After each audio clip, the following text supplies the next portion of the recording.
Also rocking the I shirt saw today. that. I saw that. I love it. I love it. Absolutely love it. All right. So I am live streaming just so you know, so people Okay. can see you. But yeah, hi Alyssa. How you doing? I am doing good. A little tired. Had kind of a long day at work, but just got done playing with my son. Okay. So, All how right. about Well, you? I'm doing great. So for the people who don't know you, introduce yourself. Let the people know what you're all about, what you do. Oh, goodness. Okay. Hi, my name is Alyssa Lily Durham. I'm beautiful and courageous on Instagram and Facebook, and I am a holistic health and life coach. I basically, my whole business is I want to be the person that I needed 10 years ago in my life to teach me how to take care of myself, teach me how to be an adult, how to manage emotions, what healthy looks like, what diet looks like, what exercise looks like. And it's nothing like what we see on the media and what's being presented to the world. Wellness is defined by you and your unique body. So that's my messaging. And it all just starts with loving yourself. You're not going to want to take care of yourself if you're not truly loving and caring for your body. Wellness really is the highest form of self-love. I agree with that. I definitely agree with that. But yeah, I wanted to ask you about that. What made you? How did you discover like the right way to like love yourself and take care of yourself and be healthy? How did you discover that for yourself? It has been a journey. I would say I first started getting into this right after I had my son. I held him for the first time. And I remember just feeling overwhelmed with love. And then because of my childhood trauma, having a kid like brings up a lot of stuff. So it's a lot of mixed emotions. Why wasn't I taken care of like this? Wait a second, how am I supposed to raise this baby when I never had functional parents and don't know how to take care of myself? And I don't want to be the parent that is do as I say and not do as I do. So I started this whole journey of learning and reading more about my body and how to care for it and how to, live a well life. And I jumped into a school for a coaching program to get certified. And I did it honestly just to take care of myself and my family. And then I fell in love with it and super passionate about it. And I've already helped so many people and I've just started.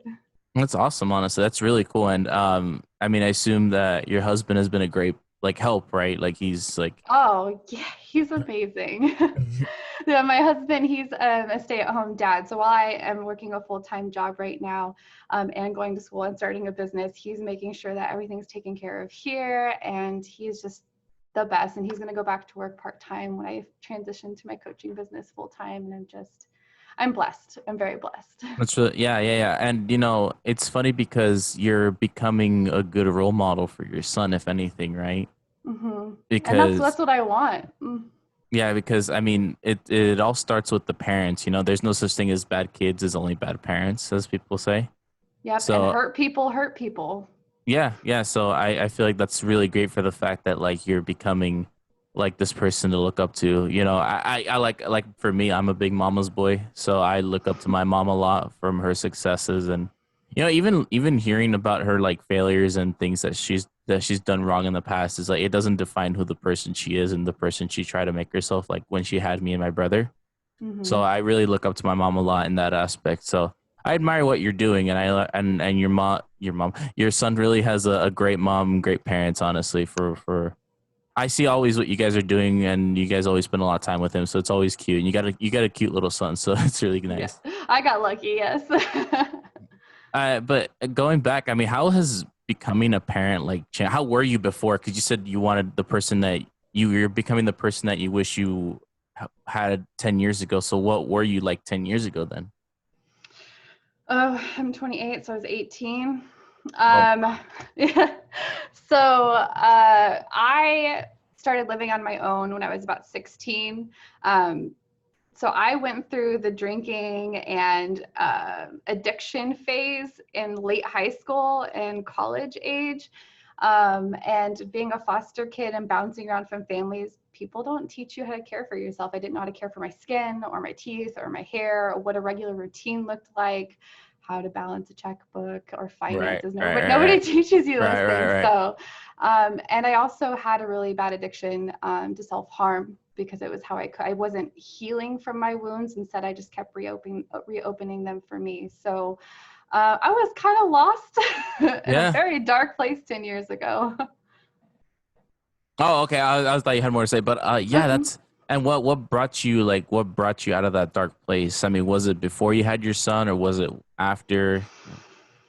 Um, I would say it was a learning process. Um, a bunch of failed relationships, and not just dating people, but friendships. Nothing was sticking. And so eventually I just kind of stayed on my own and found my world in work, in the corporate world, Hmm. uh, and made myself irreplaceable. Wherever I was working, I learned everything that I could so I could be irreplaceable, and I completely encompassed my life and my work. And so that was my way of dealing with my problems. I'm going to be successful. I'm going to be everything they said I wouldn't be, but I wasn't doing it for myself. I was doing it to prove them wrong, which isn't, it's a step towards healing, but it's not how you heal, you Right. know? Um, Okay. and then I moved to Indiana from New Mexico with my job. I transferred over here, and somebody who worked here invited me to a D&D session where I met my husband, and just being a part of his family, even when we weren't dating, he would invite me to things, and his family just welcomed me in, and then we started dating, and we lived with his mom, actually, right before we bought this house. So I got to have that family experience with his mom and sisters. I remember sitting at the sink doing dishes, and his sister walked up next to me and started drying the dishes like two people were doing them at the same time. And I was like, I don't know what this is. It was such a Huh. strange experience, but awesome to have it later in life. That's totally crazy because like the fact that you never got to experience something simple as that. That's crazy. I've Yeah. never heard that. That's cool. So it was like kind of like a whole new world for you, right? Yes. And I think I think getting in the state of mind where I am living instead of surviving and I'm safe, it gave me that space to figure out who I was and take that pause to be like, whoa, what's happening inside of me? And I think that's really what ignited my healing journey. But I was still kind of ignoring it with other things. But when I had my son is when it really just clicked. Right, right. Because I know being a parent like changes you like Yeah. completely. Yeah, your eyes are a whole new. The whole world is different for you. I've heard. So Hmm. that's incredible. I mean, is there something that people should know before becoming a parent? Like, because I remember you talked about like things they don't tell you about, like doctors don't tell you about having kids or something, right? Yes. Oh, yes. Anybody about to be a parent out there, one, you're doing it right.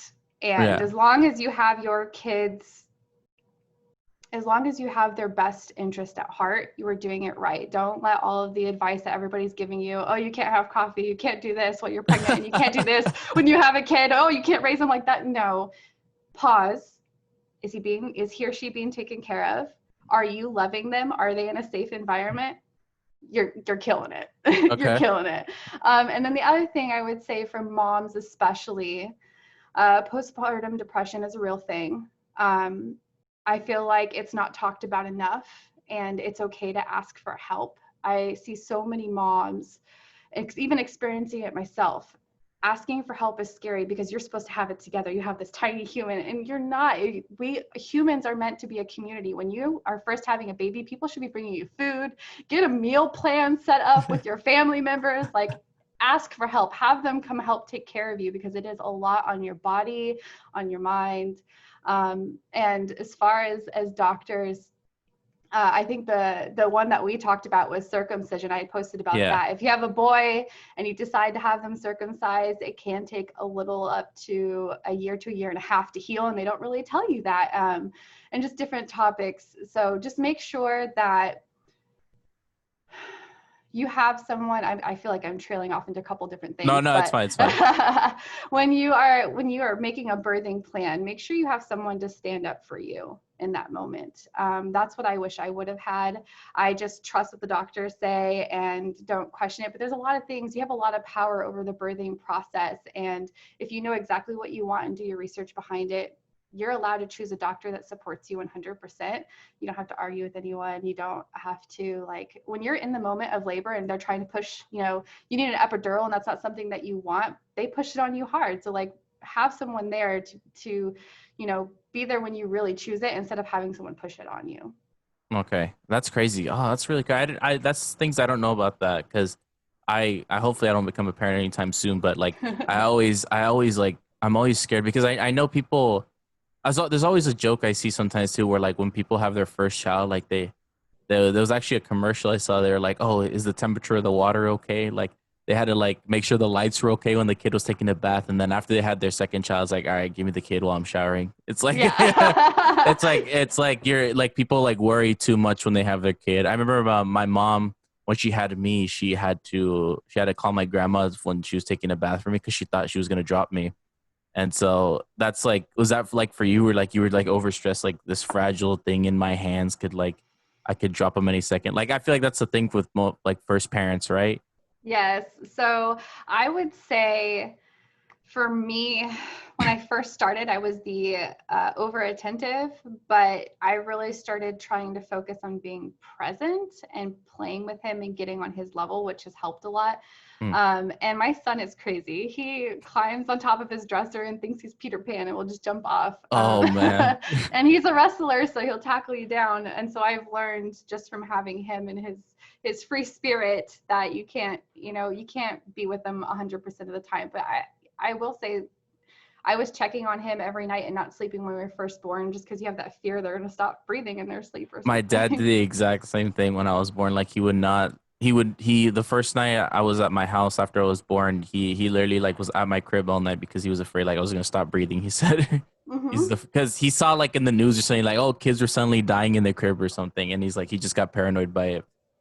But Yeah. oh, that's crazy. What I reminded me of your son being Peter Pan. I once thought I was Superman. Funny enough, when I was a kid, I need to and hear this. yeah, because I once thought I was a huge Superman fan. I still am, but there's like a balcony outside my house, so I had like this little Superman cape on, and I got on the balcony, and without like hesitation, I just jumped off and hit my front teeth. I think I cracked my front teeth or something, and my mom had to rush me and take me to the hospital. I was Oh, you bleeding so gave your much. mom a heart attack. Oh yeah. Oh yeah. She was so paranoid. I was like I thought I was Superman as a kid. I just thought I was. So it was that just reminds me and stuff like that. I can only imagine. I can't even imagine what parents go feel like if they just see their child doing stuff like that. You Yeah. see your kid's lip bust open. Yeah, no, thank you. I think the scariest moment we've had so far is Lincoln's. He's learned how to climb out of his crib. He's in a big boy bed now. But before we transitioned, he got his leg stuck between the bars, and we almost broke the bed trying to get him out. I have no idea how he Wow. did it. Babies get into weird places. Yeah. But going back to like your business thing, how long have you been doing that now? My business officially opened in May. That's when I reached it's mid certified. So they've trained me enough. They trust me to start taking clients. And then I officially graduate in November. But I started school November of last year because it's a year Okay. long program. Okay, and what exactly is it you do? Because I know you're always talking about like your water intake. You're doing things like yoga, if I'm correct, right? Yes. Yeah.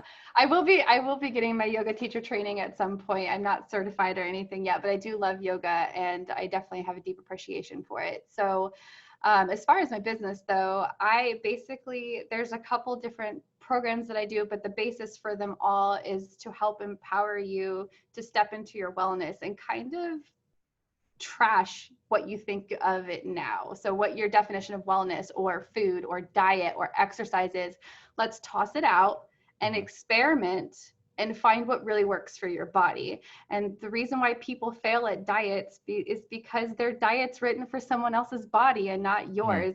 Everyone's body is going to have different interactions with food. That's why there's so many different types of allergies and Okay. different things like that. And I've also been learning about the mind body connection and how emotions can get trapped in the body as well. So I help you navigate that when I work with you. So an example would be when you're stressed out and you feel it in your shoulders, or you're going on a first date and you get your butterflies in your stomach, you have physical sensations to the emotions that you're feeling. And if you just allow your body to process it instead of shoving it down, especially with like anger and sadness and trauma, that's where the healing happens and where you start taking control of your life. Okay. Yeah, because I know people's bodies like DNA and stuff are very different because they're just some people who are like, a little bigger and they work out and they diet and they just can't seem to lose the weight for some reason. And Mm-hmm. it's just like, you know, not everybody's body is, you know, A, B, and C. You know, everybody's different. So Yeah. I get what you mean from that. Yeah. Was there like, what was your situation in that aspect then? What do you mean?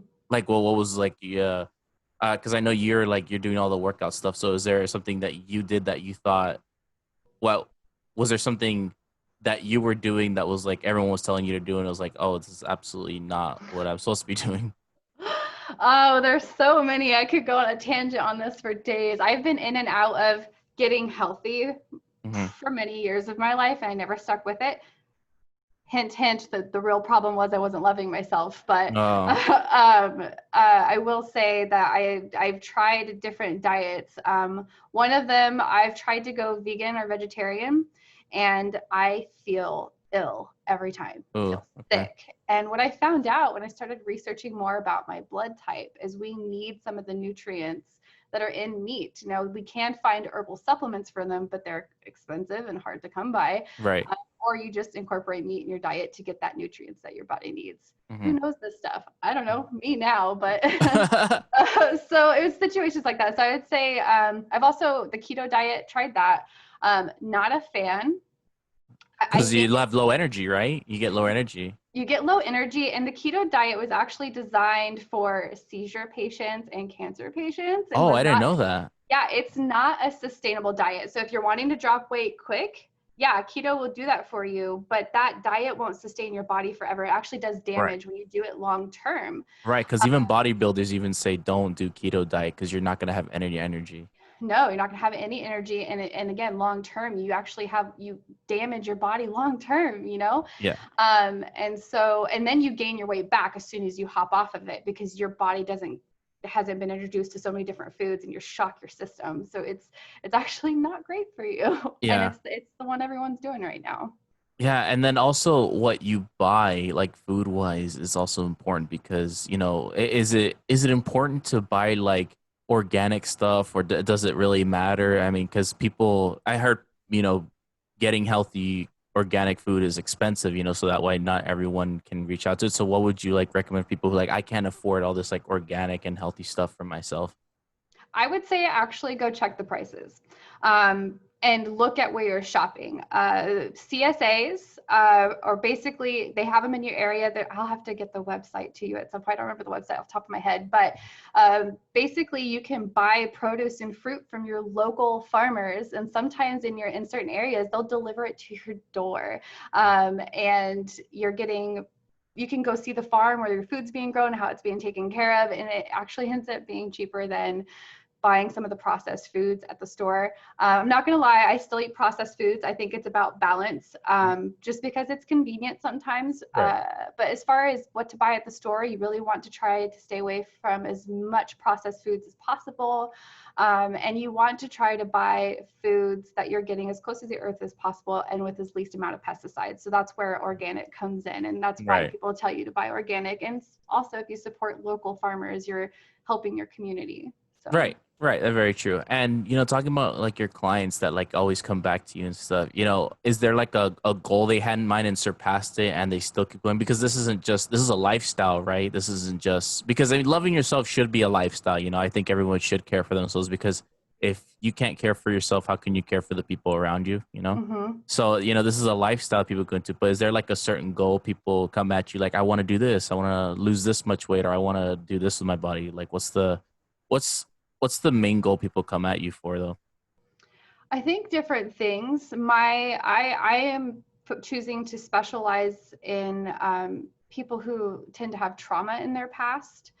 Um, wow, I totally just blanked. Can you repeat Uh, your question? no, I I mean don't like know what what happened. is usually what people come to you Oh, yes. for? Like, yeah, Okay. A lot of the reasons people come to me for are self-love based, and really, I want to know how to take care of myself, but I don't know where to start, or these triggers keep happening, and I've tried all of the pills and all of the things, and so I help them find their power in healing themselves. I have some other clients that have come to me for losing weight. I've had some clients come to me for financial reasons to help them figure out their finances, you know. So what we do when you think about your life, we break it down into a few main categories, and we kind of rate, you know, 10 you're doing perfect, and 0 you hate this area of your life. And we go through each section and then we look at it and say, okay, let's pick one to focus on. And usually if you can start working on just one piece of your life and really committing to it, the others just start to happen without you even realizing it. So I think it just, once you start giving yourself that love in the area that you've been really struggling with, it's almost like self-sabotage. You've been self-sabotaging yourself in that area. Once you start to heal that and focus on it, you start seeing how to do it in other areas subconsciously. Oh, that does make a lot of sense. Yeah, where you start and then eventually it all just comes together. That makes a lot of sense actually. I like that.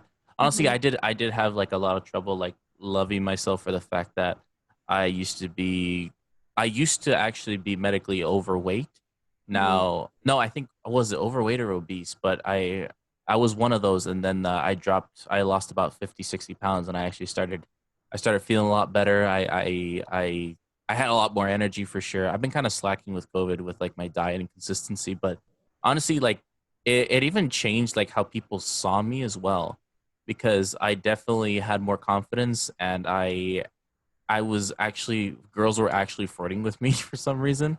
Because growing up, I never had any confidence because oh, girls didn't want to talk to me, or girls didn't flirt with me, or people didn't invite me to come hang out. Like a lot of my confidence was very low, but ever since I lost weight, and that eventually coincided with me actually loving myself, like I viewed myself better, if that makes sense. Right. I'm going to challenge you on that a little bit. Okay. Okay. So a lot of those changes that started happening around you, you're correlating that to your weight loss journey, when really it wasn't the weight loss that caused people to see you differently. It was really that courage that you started to have and that confidence, and you were feeling better in your body, and that was exuding out. So I don't think it's so much the fact that you lost weight. I think it's the fact that people saw that you were loving yourself. Yeah, because when I just was very depressed all the time. I was always didn't I just always told myself like nobody likes you. Like Mm-hmm. people at the time just like only Give that want. voice a name and tell it to shut up. Yeah, Robert would tell me like people only want to talk to you because they want something from you, and sometimes it like I'm gonna call him Robert because Robert would sometimes like would just tell me like would sometimes sneak in the back of my mind, and Mm-hmm.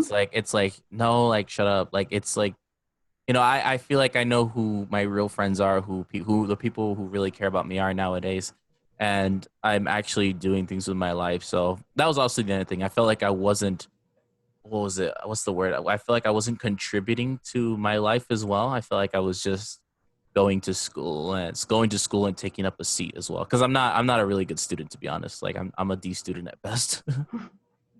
But it definitely, confidence does go a lot. Honestly, it does really go a lot. Now I I don't get flirted with much as much anymore. I don't think I'm the most handsome boy in my town, but I Oh, still stop. no. I'll I mean, tell I Robert to still shut up. no. I mean, for the fact that like it definitely has helped a lot with like my friendships, my relationship with my family, and me being healthy in general is like making me feel better about myself, and I can look at myself in the mirror and be like, that's a good looking dude in there. I can at least do that for myself now. I mean, where did you ever see the moment for yourself where you actually were? Because I know you said you were very depressed in the time, and do you remember the moment where you told yourself like, oh, you can like actually look at yourself in the mirror and say like, I like this person. I make myself do it every day. Oh, but I mean, do you uh, remember the moment when you like started doing yeah. that?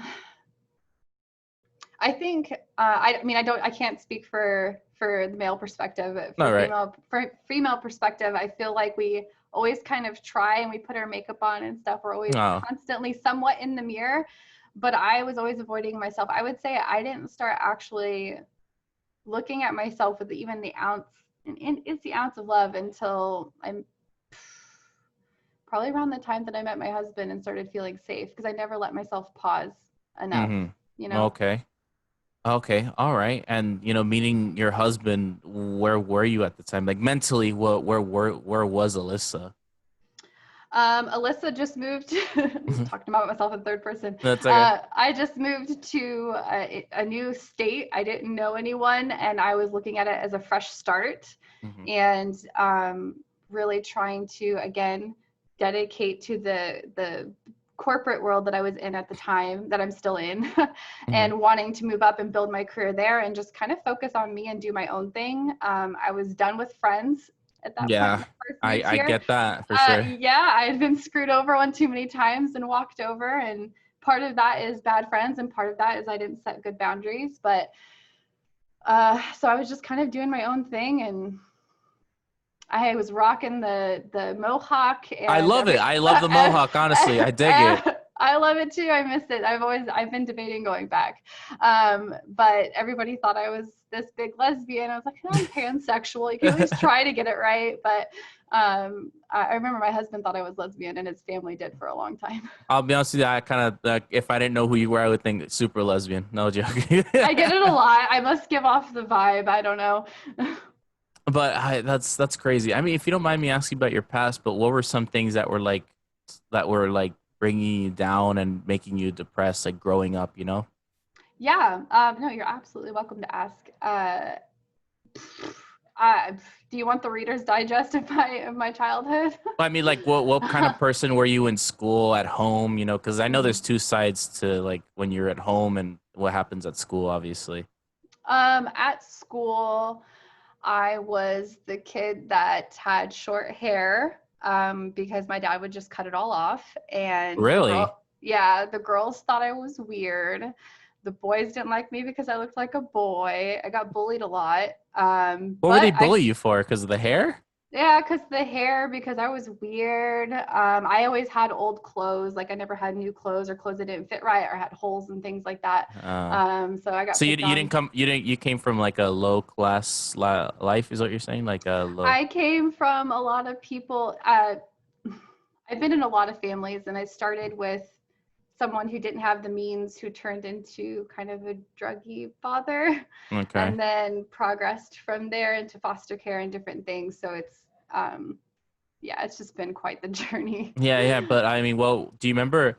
Funny enough, you know, I always talk to somebody and they always. Do you remember something that someone said to you that like hit you hard and you keep to this day? Like, I proved that person wrong. Like somebody said something to you. Man, you're asking the good questions. Yeah. If it makes you, I'll say something. I remember one time my fourth grade teacher called me a loser.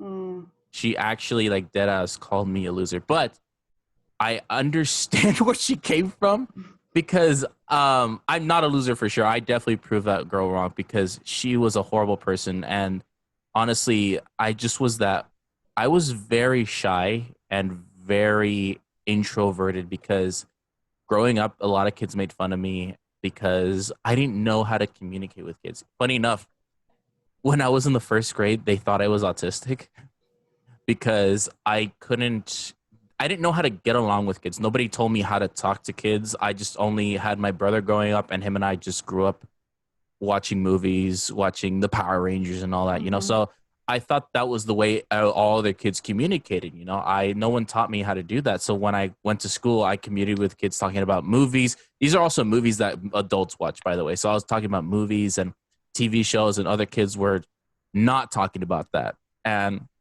so they had me tested for autism. They're like, no, he's not autistic. He's just weird. So that's what happened. And so also growing up from like first, second, third, fourth grade, I didn't meet my first friend until fourth grade. And funny enough, it was talking about comic books.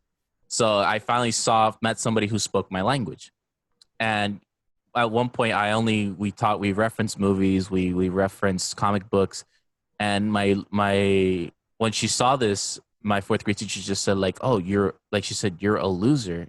And I don't know why that stuck in my head so badly because I never Teachers been. should not be telling you that. Yeah. I don't know why that stuck in my head that she called me that because I think that was like the hardest thing anyone told me, especially from somebody older than me, you know. So Yeah. and especially from a teacher who's like supposed to teach you things. So that's the hardest thing somebody told me, and it still comes to my mind to this day that I still think about what she said to me to that day. And honestly, to this day, I can like if I saw her in person, I would tell her like, you know what, you were wrong, and I am not a loser. Like I could tell her like honestly, confidently. So Okay, that did trigger. I have a memory go that ahead. stuck with me. I had a teacher, um, a gym class teacher, and I got we were playing dodgeball. It's super silly. We were playing dodgeball, and a dodgeball went through me, and I dodged it. It didn't hit me, and they called me out. And I said it didn't hit me, and the teacher straight up called me a liar. Wow. And I got really mad, and I didn't know how to respond. And when I get mad, I laugh. Okay. Not a great response, and not a great way to. Like, do you still do that? Yeah, I still do that Oh, to wow. this Okay. day. Oh, wow. Yeah, it's scary when I get mad. If I start laughing, just run away. It's fine. Okay. But I remember I started laughing, and people were looking at me weird, and then the whole class started chanting "liar." It wasn't everyone, but it was a lot of people in the gym, and I remember being just like completely defeated. I don't know. It was Oh, very wow. lonely. It was a very lonely feeling. Damn. Wow. Everyone was calling you a liar. Hmm. Wow, that's horrible. And honestly, it's crazy to me when I hear like these horror stories when people grew up. I'm like, they really called you that? Like I thought there's like things that I just like saw in movies that they just over there. Like I had a friend on the podcast here, her name is Cassandra, and the kids at school called her a freak. And I was like, what? Like Kids are mean. I was like, what? Like they actually call kids freaks? She's like, yeah, they called me a freak. And I was like, what? I could not believe like the horror stories from this, honestly. As a parent, what is your greatest fear? I constantly fear that something is going to happen to my son. I feel like Right. that fear never goes away. But as far outside of that, because I feel like that's every parent is going to have that. Right, right, right, right. I would say,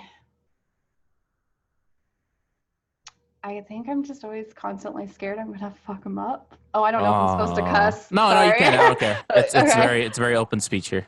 Okay, yes. So I'm always scared that I'm gonna mess it up, or that I'm gonna mess up our relationship with each other, especially because I'm working and starting a business, and I don't always get to be here with him all day. I constantly have that mom guilt and fear that he's not gonna love me the same, even though I know No. it's not true. That's Becky. Becky could go sit down and shut up. Oh, I bet that would be scary because that's like the only thing that's like that's blood for you, like that's confirmed, like you're gonna love him forever unconditionally, like Mhm. that's no doubt in your mind. And yeah, it's that's crazy to me that the fact that I don't have children, but the fact that just it's crazy, like this when you were pregnant with him, like I bet you were like, this kid hasn't even come out yet and I will do anything for him.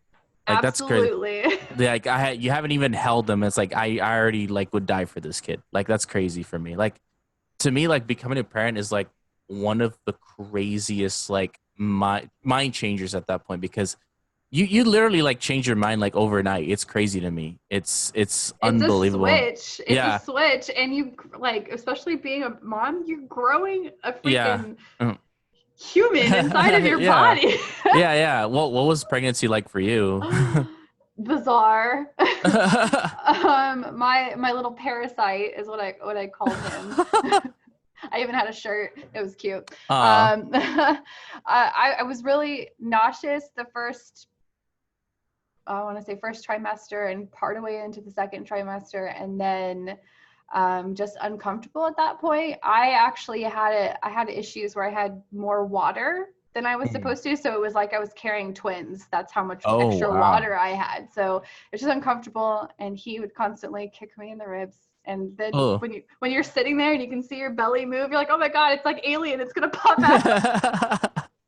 That's cool. That's honestly really cool. When you met your husband, like before dating, well, were you at that state of mind like I'm not gonna date anybody, I'm not gonna be with anybody? So I was gonna ask you, okay, I didn't good. want to get married. I didn't want to Oh, have wow. kids. So Yeah. what was, is it your husband or was it you that changed your mind on all that? I think it was a little of both. Uh, I never had the connection that I had with my husband, even first meeting him, that I had with anybody else. And then he actually before me had never kissed a girl, dated a girl, and so he was terrified. wow, you must have been a whole monster for him. Like this girl Yeah. has. Wow, that's great. Oh, so what? So meeting him, was he very shy and very nervous? Actually, the first time I met him, he had a hard day at work. So when I walked in, he was just being an asshole laying on the floor. Hardly saying, he Oh, wasn't being mean. I say that lovingly and jokingly, but uh-huh. he was just like, we were playing D&D and he's laying there and he's like, I do this, like, kind of grumbling. But when I saw him at the next one, he was in a better mood. And once we talked about Limp Bizkit and wrestling, I remember he got up and said, "You're fucking perfect," and walked out the door. But I didn't hear him. I just heard him yell something and walk out the door. And I was like, it was in the middle of a conversation about wrestling. I was like, I don't know what's happening. And so after, when did you like started being attracted to your husband, actually? Um, Because funny enough, I actually, in your situation, I don't even know if I could be with a girl who has never kissed another boy. Because for the fact that, like, am I really going to be like this person that, like, is the first for everything? Like, it's a lot of weight it's for a me. lot I was of like, pressure. yeah, yeah. At this point, like, everything, your cat's over there. But but I mean, what was that like then? Because, did he do everything like awkwardly, or did he was like very shy for everything? Um, at first he was very shy. Um, oh, I would say at first he was very shy, and then once he kind of, I don't know, I said something that boosted his confidence, and then it was like, done, I'm in, and he Oh wow. went for it, and I was never awkward, and I he knew what to do. Oh wow. So Okay, I like that. I like that. Honestly, that's very cute. That's no very cute. training required. Yeah. How'd you getting off the topic of anything, but like, how did you get into D&D? Because you're actually funny enough, you're actually one of the like I think one of three girls I know that played D&D and Magic. I don't Yeah, think. there needs to be more of Yeah. us. I need Yeah. to meet Honestly, them. Please yeah. connect us. Yeah. But how did you get into D&D? Was it in high school? Was it before that? um, I would say I'm trying to remember the first time I played. I'd been exposed to a lot as a kid because Mhm. my dad played. But then as in college, I had, well, actually, I dropped out of college. But the guy I was dating at the time played, and so I would go with him to his D&D sessions, and I wanted to be a part of it, so I gave it a go, and then I really liked it, and I've just kept doing it since. Is that the same with Magic the Gathering? Magic the Gathering, we have not known each other very long, so I exposed to it a lot as a kid. I played Pokemon. I was more of a Pokemon kind of girl, but when I met my husband, he is all into magic. So he Yeah, got me Magic's into great. it, and I love going to the, he goes to the pre-releases and things like that, and I want to go with him. So I started getting into it, and uh, I wouldn't say fell in love, but I do really enjoy it. I don't like deck building because my data engineering job is Me neither. a lot of analyzing and trying to find the perfect fit and how things work together in a unit, and you do that when you're deck building. I'm like, I do this all day. I don't. Mm. No, thank you. I don't like deck building just because I don't want to like have to build from scratch. I just like listen, Yeah. have somebody do it for me. I'll My actually pay husband, them to he's build got me a a deck. proxy book and everything. He's got the whole deck building down. Yeah, We like, I will buy the cards. Just tell me what to buy and I'll be fine. yeah. Yes, that's how I am. So he builds them and then we test them out together, or we invite people over or take them to our local game store, that kind Mhm. of thing. I got into Magic freshman year of high school, so I was actually I was in marching band, Mm-hmm. and so I was a band nerd. And after marching band, What'd you play? trumpet. I was a bassoon and bass clarinet player. Oh, cool. But yeah, and so after marching band, because I was like at 5 in the morning or something. I had to get up early for that. So after that, we'd have to go to first period, and first period class for freshman year. My teacher was not there the whole year, so I had this sub, and the substitute I remember to this day he's my mentor, Mr. Reyes, and Mr. Reyes was like he recognized my name Shankar because I was like, dude, like only one in a million people know where my name's from, and he recognized it. And he's like, oh, and he had pulled out these magic cards, and I was like, what is that? And he taught me how to play, and I immediately was like, this is so cool because the artwork. Everyone always attracted to the artwork for some reason. That's like the main thing that pulls Yeah, everybody. I love And the it. artwork, I was like, this is so cool. And he gave me like a foil one. And I'm like, it's so pretty. And so Hmm. he taught me how to play, and then from then on, I started playing. To this day, I don't give a shit about the lore. like everybody who played it is like, oh, Nicol Bolas is doing this. I'm like, I don't care. Like the cards are just cool and fun to play. Like they're always telling me about the lore of the game. I'm like, I don't care. Like just let me play the Yeah, just fucking let me game. play the game. Yeah, Yep. it's like so. That's how I got into it. And so funny enough, the only guy I play Magic the Gathering with just shipped off to the National Guard. So I have no one to play with now. Like literally, We I are have gonna no. do a Zoom session. We're gonna figure it out or play online. We're gonna Yeah, do something. we'll figure something out because he literally just shipped off, and I only play Commander because once I got introduced to Commander, It's it's like, done. There's yeah, nothing better. yeah. I was like, holy shit, it's like the best way to play Magic. It's like, so that's how I got into it, and that's I did a lot of nerdy. That's like the nerdiest thing I do now, besides like read comic books, I guess. But oh man, growing up, I wish I'd learned how to play Magic. I think people would have made fun of me a lot more if I grew up playing Magic because I'd just be in class just shuffling cards or something. Because that's what I would do. Like in high school, I just shuffle my deck all the time with my sleeves. So you just hear Yep. the shh, shh, shh, you just hear that in class. Well, I mean, growing up for you, was it like difficult to make friends? Did you have like friends growing up at least? Um, I had a hard time with it because I bounced around so much. Mm. So the first part of my life, I lived in a camper and we traveled the country. I used to be a BMX racer. Those good. Those are good memories. Really? You Yeah, were a BMX I racer. was a BMX racer for the You first are like you are 6 years of my life. badass. You are bad. You have the mohawk. You are BMX. You are badass. Well, thanks. Next thing you're gonna tell me is Mr. Miyagi taught you karate or something. I'm just kidding. Wax on. Wax off, wax off. Well, I mean, okay, BMX, and then what else? So BMX racing, and then we landed in Indiana, which is funny because now I'm back in Indiana. I used to live in a small town called Bedford. Okay. And then I got put in foster care, found my mom I'd ever met. So we moved to Florida, Georgia. And Wow. then we moved around Florida, Georgia a lot between the two state lines. And then they shipped me to my uncle who's in New Mexico. That ended up being a shit show. And that's when I got emancipated. And then I moved back to Indiana. So it's been I just moved around too much to really make consistent friends. But I will say I've reconnected with friends that I had in the past. I have a good friend who's actually a client of mine now, which is amazing. Wow. But we went to kindergarten together and had like my elementary school years together, and we reconnected after over a decade. Yeah, isn't that crazy? Where you're like, because now with the internet, with like Facebook, you can find out like Yes. people. Yeah, because it's like to me, I reconnected with people I hadn't seen since kindergarten. For me, I was like, whoa, or like a girl I had a crush on in grade school. I'm like, whoa, she's still hot. Like, and nowadays, like most of the joke is like, oh, they're pregnant with kids or something, or like something like that. And oh man, it's crazy. Do you think it's never too late to love yourself, right? No.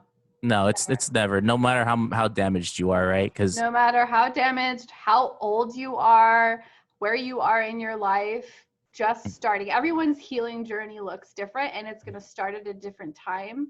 But it's kind of like when you think about the idea of getting fit or healthy, right? And you break your diet.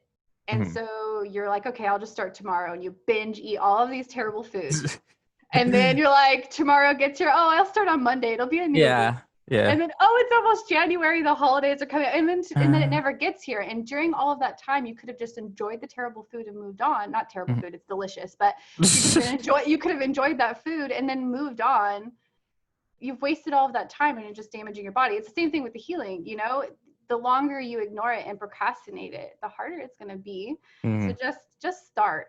Just start somewhere. Just do it. Yeah. Get curious, Yeah. And it's funny because the more like unhealthy food you eat, the more your body starts craving it, obviously. Yes, But the sugar more is you're very addictive. yeah. Oh, funny enough, I actually don't eat sugar because I don't like candy. Funny enough, I don't like candy. I don't drink any sugary stuff. Oh my But goodness. yeah, I actually don't like it. I don't like candy. I It's don't like my chocolate. weakness. Yeah, I don't like it. Actually, my one weakness that is really bad for me is Diet Coke. I for some reason just What is love it about Diet Coke? I It's know just- so many people that it's love just- it. It's just so good. I don't like Coke Zero. I don't like regular Coke. It's just Diet Coke. I don't know why. If a restaurant offers me Pepsi, I'm not gonna drink it. This is just Diet Coke. Diet Coke. They Yeah. put something in that. They have to. There's so many people. Yeah. But and the more your body eats healthy food, the more your body starts craving that stuff because your body starts developing that system, right? Right. And the more you feel better in your body physically, the more you feel better doing things. So, Right. if you eat crappy and are trying to, work out to lose weight, you're not going to feel motivated to do so because your body doesn't feel good and things like that. Right. And some people that it's something I had when I was like a more obese, because that's all I would crave was like crappy food for myself. I would just always want to eat out. I would always just want to eat like the shitty stuff that's in like my snack drawer or something.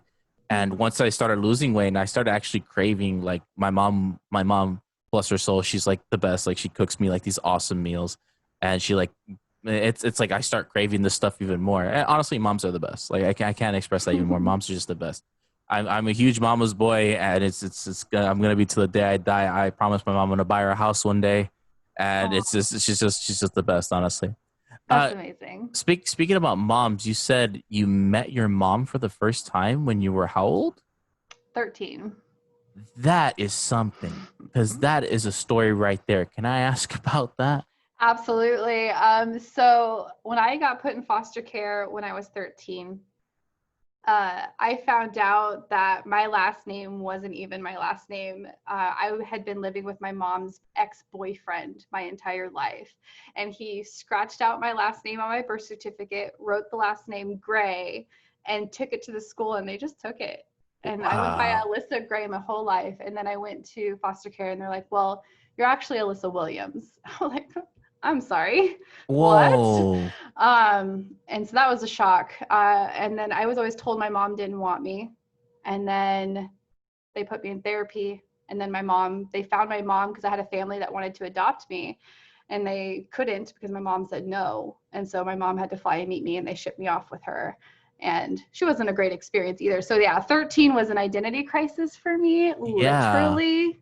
Yeah, that must have been something, because for people to tell you that like your name is not your name. First of all, did you know they scratched off your name in the birth certificate? So I yeah, had, yeah, this was my family. This is all I knew. And it was right. all, that was my dad. And these are my grandparents that passed away. My last name's Alyssa Gray. And then, surprise, none of these people are actually related to you. Wow, that's something. Because I assume you thought your mom's boyfriend was your dad, right? Correct. I And thought, so this yeah. whole time, it's also that's also a tough situation. Like, should you be honest with them? And it's also going to hurt them either way, to tell them that I'm not your dad. Your mom is not here. That's a like no win situation. Yeah, I don't know as a parent how I would navigate that. Right. I was told the truth about my mom. She didn't want me, and she left me with him and his mom, you know, Hmm. and that's a pretty hard to wrap your mind around as a child thing. And Hmm. yeah, I don't know. And then saying, we're not actually your family. That's a hard thing to Right. And once you met your navigate. mom, what was she like? At first, she was amazing, but my mom is very narcissistic and abusive. So, and she Wow. has reasons Like for just physically or mentally? yes. Um, yes.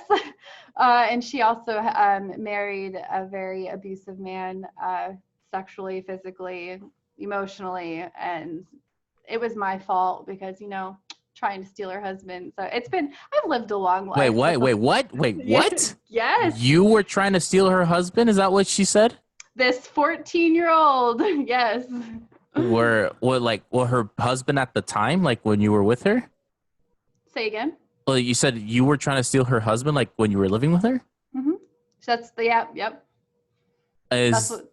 is there anything that was like her husband like molesting you or something, or like what was going on? There was a lot of sexual abuse, and I was in one of those situations where he had two kids that were younger than me, and I had already been through trauma and abuse, and it was like, do it to me and not them, was kind of where I was. Yeah. Um, so I kind of took on that role, but I didn't like it, and I never condoned it. And my mom knew it was happening and just let it, and then would get mad at me and hit me because I was, stealing her husband instead of protecting me. That is something. I'm surprised you didn't get more fucked up than you actually became, because, Um, yeah, I mean, some people get into drugs and don't ever recover from that for that fact. Mentally they just get fucked up, and they're like this is my life. I am this, what people have told me I am. And I'm honestly, I'm very proud of you for getting out of that hole and becoming the woman you are now with a beautiful son, a loving husband. And the career you're going on is something that's great because you're trying to, the trying to compare you, the most I can compare you to is like Batman. Batman, the reason he became this, because Batman is a psychopath, a guy who trained his whole life because he doesn't want people to be in the situation he was. So Hmm. I can only imagine that's what you're trying to become, is basically this person that doesn't want people to go through what you went through. And Or that, people to go through what I went through and become another statistic, you know? right, exactly. Because you could have easily been this girl who fights at the streets and been a druggie and, hurts people. But how did you overcome it? Like, honestly, how did you overcome that? The sexual, physical, mental abuse. How did you overcome that? What was pushing you forward? Honestly, I don't even know. For a while, it was drugs. I did go down. I was addicted to cocaine for a very long time, and the self harm, which we talked about a little bit earlier. And so that was kind of my escape, as I would just go to work, pay the bills, come home, and I was going to school, so I was going to school, and so I was up 24 hours a day and high all the time, and found friends who would get high with me, and that was kind of what kept me going. And then I dated I've dated a guy that was terrible to me. He was also a narcissist. And I started seeing that this isn't what I want for my life, and Yeah. just taking one step at a time. I wouldn't say, I don't know if there's any just getting over sexual trauma. Like, I still struggle with triggers and, getting intimate. Like, those things still happen, but it's allowing yourself, like, okay, this is still a trigger for me. Let's dive into this instead of burying it in. But I think I just buried it for so long. And then as I started getting my life together, I used everything as distractions. Like I said, my corporate job, I was going to fully invest in, being an engineer of some sort. Even though I dropped out of school, I was going to make it happen. And here I am, a data engineer. I fucking did it, but I'm not happy because it was a distraction and it wasn't really what I wanted. I Hmm. wasn't paying attention to myself. So I think that it was a lot of trying just to figure out different ways to cope. You just Yeah. got to start somewhere, Yeah. When even if did it's for you? the wrong reasons. Yeah. Yeah. How long you been sober from cocaine? Mm, the last time I touched it, I want to say I was 23, four, Okay. 5, 6, or 7. So it's been 5 years. Okay. That's really good. That's actually really good. I mean, and if you don't mind me getting on this subject, obviously you said that you still get like triggers from like that sexual abuse. So obviously you're married, you obviously get physical with your husband. I So have is a there, baby. yeah, yeah. Is there like, stuff that he helps you out with, or he has to like know, like if you do something, he's like, okay, I understand because we've done through this before? Our communication is really great. I think that just started in the beginning. I over communicate, and he's communicative back, and it just always has worked well. Like, we've never fought.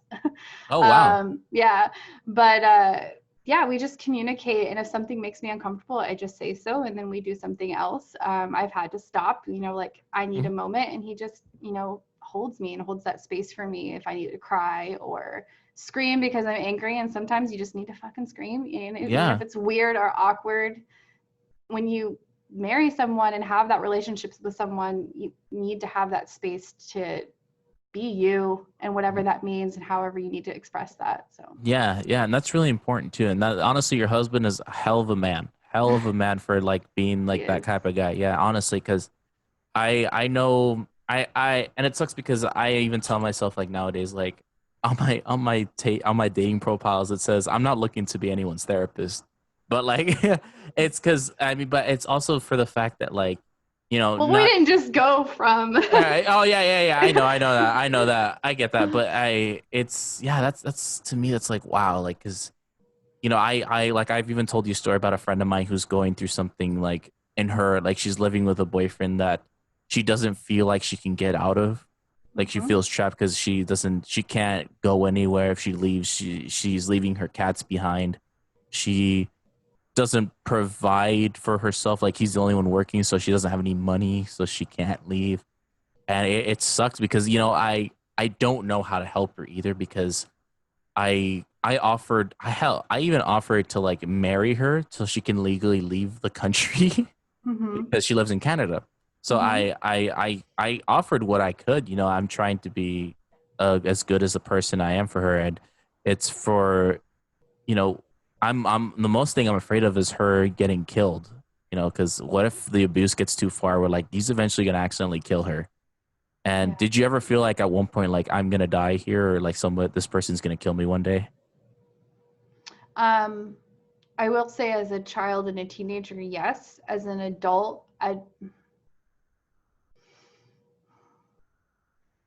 I think I put myself in tough situations, but I don't think I was ever in a relationship where I feared for my life, if that makes Okay. sense. Okay. But I will say, I wanted to tell you this earlier, so I'll just tell you here now. Hmm. As far as how you can help her, we talked about just being encouraging and supporting. Having her take steps. I'm hearing you say she doesn't make money, she doesn't do these things. Those are all things that she has power over. So reminding her, you have Hmm. the power. What steps, even if it's just a baby step, what baby step can you take to get you just that little bit closer? Hmm. Yeah, that kind of, yeah, that does help. I never know because for me, I feel like I've had a pretty loving childhood. Like I got bullied, obviously. I got made fun of. I've never been beat up, which is pretty good. And I just never know how to help people. I just assume like, we'll do this. I never know about, like you said, baby steps. I don't know about the process. I just think like, oh, well, just do it. That's just Just do my it. thing. Yeah, Yeah. just do it. Yeah. It's I easy. It's easy from an outsider's perspective to just right. be like, this is what you need to do. But when you're in the moment and you're not caring for yourself, it's almost like you have these blinders on and you only see one terrible truth and you don't see the possibility of being happy as an Right. option for you. And I do you ever have, clients in your company that remind you of what you went through? I assume all the time, right? Yes. um, I have so I have clients and I also have a free community that I offer on Facebook for any women that have been through trauma, just for us to support each other. So I've also had, just community members come and talk to me and be like, hey, this happens to me all of the time and I don't know what to do. Can you just give me some sort of advice, or how did you navigate the situation? So I do get a lot of questions like that remind me of what I've been through, but I also see worse. I've seen, things I can't even imagine, and I just hold that space for them. Whether you're paying me or not, if you come to me to talk to me and open up to me, I'm going to hold that space for you. That's the whole reason I'm doing this, Mhm. you know? Yeah, that's honestly like we need more people like that because sometimes it's just hard for people to even open up and talk about it because it's just the fact that you have to admit it happened, I guess. Is that what it is? You have to, Admit yeah. it happened, and you have that fear, especially as a woman, of speaking up. You Hmm. have that fear that people are going to not believe you, Hmm. especially in situations like this where a lot of times you're told to not talk about it or that you're lying, and just so there's it's like flip side, like it happened and I have to admit that it happened, but also what if I say this and people don't believe me and Hmm. they look at me like I'm disgusting. I was scared to tell my husband some of the things that happened to me, and he Wow. still doesn't know everything. We haven't talked about everything because I don't need him to relive that moment. I've already lived it. I don't need someone else to live it, but he's still there to comfort me as I navigate the emotions that come with it. Right, right. You think one day like you will like talk about it at least one day? Because I mean, I feel like you have to, because you have to like be able to talk about it. Because as somebody told me, if you can laugh about it, you can get past it. Yeah, I think for me, I've talked about it so much because in foster care, you're forced into therapy, especially with sexual and Hmm. physical violence and things like that. And I feel like I've just spoke my story so much. And then I've also had relationships before where I've spoken it. And it's just one of those things that every time I've spoken it to someone, I've watched them feel the hurt, even if it's empathetically. I know they can't imagine, but they still feel it. Hmm. And so it's one of those things is it really worth it?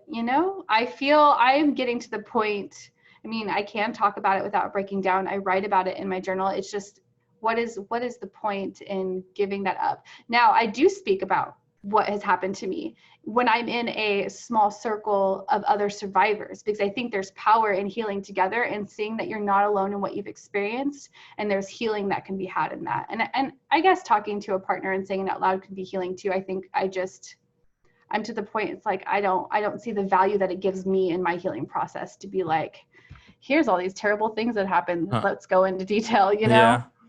Yeah. And is this what you talk about like with your clients, like talking about like, I've been through this, trust me, if I can go through it, you can do it.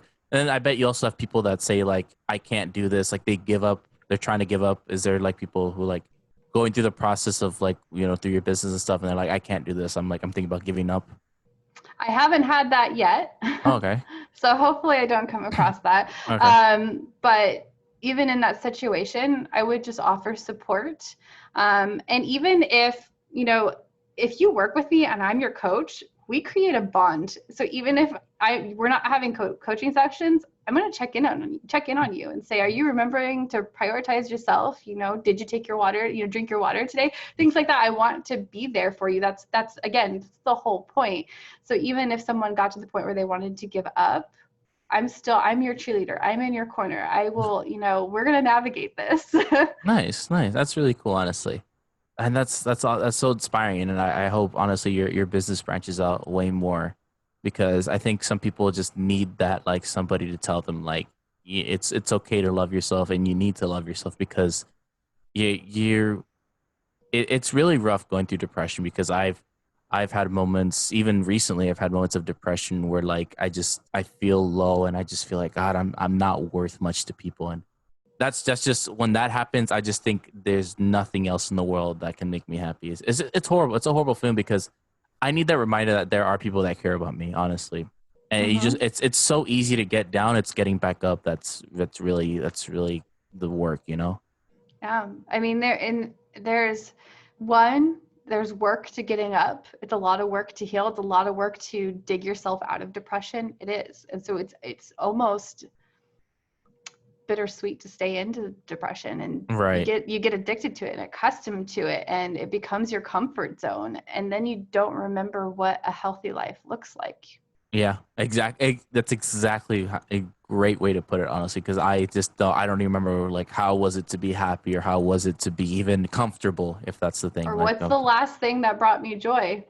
right at that point, like things that brought me joy aren't really bringing me joy anymore. So it's really hard to bring myself back up. But eventually, with me, like when I get depression, I just say like, I'll get over it. Like it just takes time for me. Yeah. And that's for me. But some people, like, some people even take antidepressants and stuff. I don't even understand like antidepressants. I've never been through them. I just know that people take them, and it's to fight depression, I guess. Mm-hmm. I just know it's different for people, and I just never. That's how I deal with my depression. It's just like I'll just go through it. It's like a speed bump. You got to go through it, basically. Mm-hmm. And I just I'm so proud of you just hearing you say that, because you have to let yourself feel it. It's when you try to avoid it that you shove it into your subconscious, and then it becomes harder to dig out. So human beings, we have so many different emotions, and you're going to go through waves, and it's just learning how to ride the waves. Mhm. You're going to get sad sometimes, you're going to get depressed for no reason sometimes, and you're not going to know why, and you just have to feel it and let your body experience it, and then move on. Yeah, basically.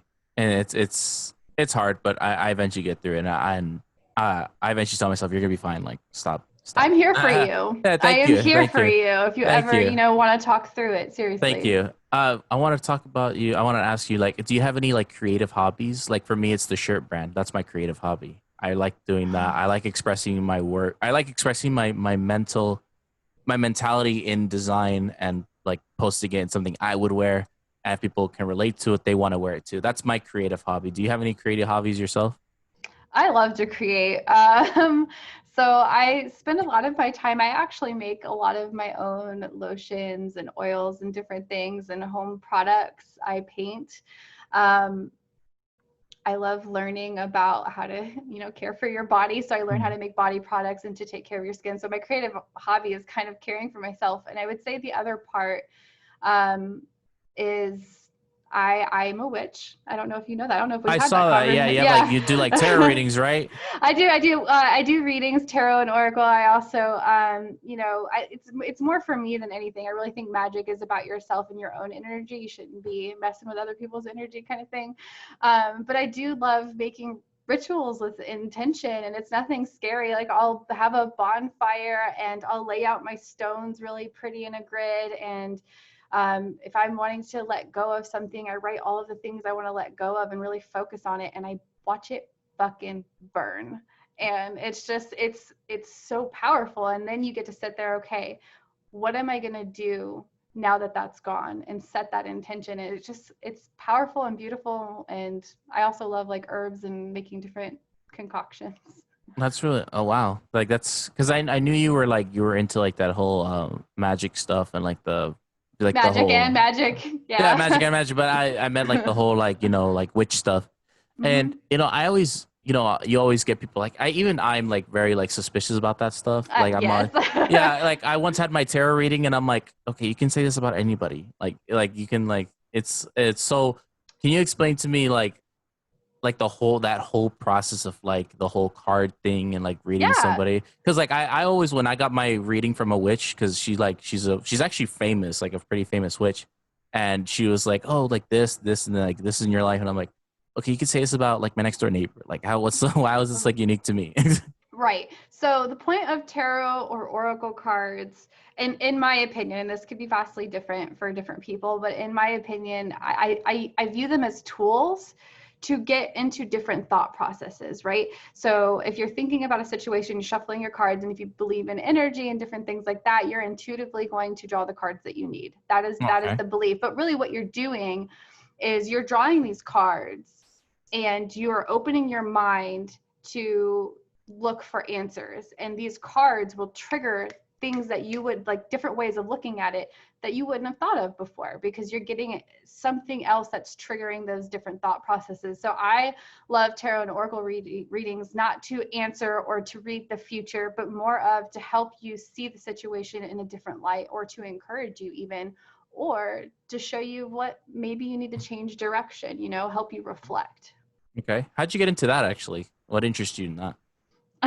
My friend gave me a tarot deck once, and Oh, okay. it sent me down a rabbit hole. Okay. And so I started researching witchcraft. I didn't really believe in God. A lot of the people that abused me came from Christianity, and I put religion and spirituality in this little box and said I was never going to touch it. And Okay. then someone gave me a tarot deck, and I started, okay, let's get into spirituality. What do I actually believe? There's got to be something else out here. And I started researching the different types of witches, and I love cooking. So now I cook with intention, and it's not that I'm doing anything spoopy. Like I think cinnamon speeds things up, or there's different herbs and things you can use to bring happiness to your home, and just set that intention while you're cooking, and you make your day magical just by making it magical yourself. I don't know. Okay. Okay. All right. Because I mean, is there? Because there's also people who like scam people for that stuff. Like they fake being like a fortune teller. Like the crystal ball thing. Like it's Hmm. and what you think what you're doing is like you're. Do you think like that helps people like doing that stuff?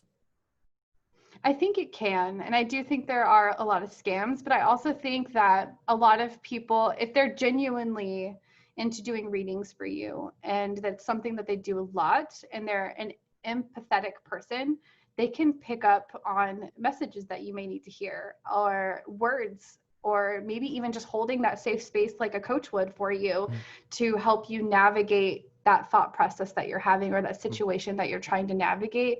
Really just sharing that energy in that space to have that hard conversation that you're not talking to anybody else about. That's why you're going to go see a tarot reader about it, Okay. just having someone to have that safe space with. I think a lot of people go to tarot readers because they think that they're going to tell the future or speak Right. to spirits, and maybe that is a thing that can happen. I don't know. I don't dabble into spirits and Huh? things like that. I like to stay in my own little my own little bubble of comfort. Okay, I get it. But that's really cool though. I like that. Where do you hope you are like 10 years from now or 5 years from now? I hope I've quit my corporate job. um, no, I hope that my business is reaching my message, not my business. I want my message to reach as many people as possible. I would like to have a program. I'm reaching out to the foster care system to see if I can get a program together to offer to foster kids that are aging out to help them learn how to take care of themselves. So I would like to see that off of the ground, and just a happy, healthy family. You know, That's I want to see myself grow. As long as there's growth, I'm happy. yeah, that's pretty. That's pretty much what I want to is just to be happy and healthy, and that's what anyone can ask for at this point. Maybe another kid. I don't know. Oh yeah, I asked you like, do you want more children? You're like, you said your husband wants more, right? Well, we both wanted two, but now that we've both had one, we're like, ooh, is this a Oh good yeah, idea? yeah. And my mom said the exact same thing, and and she was like kind of already over like my brother. Like I've already had the first kid. When she had my brother, they Mhm. always did they ask you like, do you want to see your son like when he's born and stuff? They take him away right to like make Oh, sure he's yes. healthy. And like like I want to see my son. Where is he? When my brother was born, her second son, they're like, oh, do you want to see him? She's like, no. Let me sleep. Yeah, she's like, I'm gonna have him for 18 years. I don't need to see him right now. It's just my mom's so great. She's so funny. She's so cool, and I honestly I bet you're an awesome and cool mom. You bet your son has great parents, and Oh, I I can't know wait to embarrass him. at school and stuff. Yeah. So the fact that I love you so much, but I gotta embarrass you once in a while. Alyssa, it's been a great podcast, honestly, and honestly, you've been such a great guest, and I would love to have you again in the future. You're more than welcome. You have an open seat here if you ever want to come back. But yeah, let people know where they can find you and about your business, where they can find you. That I'll definitely link it in the description for on YouTube and on Anchor where this will be uploaded. But yeah, tell them where they can find you and what you're all about. So all you have to remember is that you are beautiful and courageous. Beautifulandcourageous.com, beautiful and courageous on Instagram, beautiful and courageous on Facebook. I have a page there. And all of my information is linked in both my Facebook and Instagram bio if you need help finding the website. And feel free to, message me, reach out. I love making friends and chatting. So don't hesitate if you have questions about what I do, even if you're just curious. Yeah, Let's talk honestly, about she it. is absolutely fantastic. Every time if I'm even just wanting to talk to her, she's just awesome, awesome conversation, and she's just super sweet. And you can tell everything she talks about is from the bottom of her heart. So honestly, if you are going through something or you just want a new friend to talk to, definitely reach out to her because she is just absolutely awesome and she knows what she's talking about. So yeah. I'll hold you accountable too for your goals. You can. Yeah, she will do that too. But yeah, Alyssa, thank you so much for being on the podcast. I really do appreciate you being here. And yeah, I hope you have a fantastic rest of your day. You too. Thank you so much for having me. It was so much fun. All right. Thank you, Alyssa. Take care.